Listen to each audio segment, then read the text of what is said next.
నిజాంపేట మండల ప్రజలు సైబర్ నేరాలపై అప్రమత్తంగా ఉండాలని నిజాంపేట ఎస్ఐ బండి రాజేష్ అన్నారు. ఈ సందర్భంగా ఆయన విలేకరుల సమావేశంలో మాట్లాడుతూ ప్రతి ఒక్కరూ సైబర్ నేరాలపై అప్రమత్తంగా ఉండాలన్నారు. సైబర్ క్రైమ్ కు గురైనట్లయితే 1930కు కాల్ లేదా పోలీస్ స్టేషన్ ను సంప్రదించాలన్నారు. రోడ్డు ప్రమాదాలు జరిగినట్లయితే తప్పకుండా 100కు డయల్ చేసినట్లయితే తప్పకుండా న్యాయం చేస్తామని, మండలంలో ప్రజలకు ఏమైనా సమస్యలు ఉన్నట్లయితే పోలీస్ శాఖకు సమాచారం అందించాలన్నారు.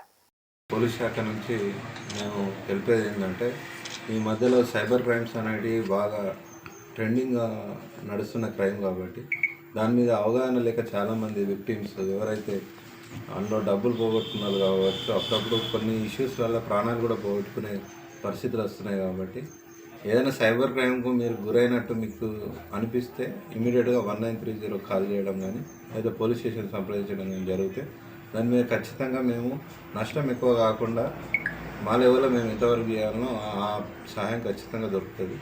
అట్లనే ఏదైనా క్రైమ్కి సంబంధించిన మీకు ఇన్ఫర్మేషన్ కానీ, రోడ్ యాక్సిడెంట్స్ కానీ ఏది ఉన్నా కానీ పోలీస్ స్టేషన్కు కానీ, డయల్ 100 కానీ సమాచారం అందిస్తే దాని మీద మేము రెస్పాండ్ అయ్యి విక్టిమ్స్ ఎక్కువ ఇబ్బంది కాకుండా చూసుకునే అవకాశం ఉంటుంది. At a time child and women related issues ఏమైనా ఉంటే ఏది ఉన్నా కానీ డయల్ 100 మీరు సమాచారం అందిస్తే దాని మీద ఖచ్చితంగా రెస్పాండ్ అవుతాము.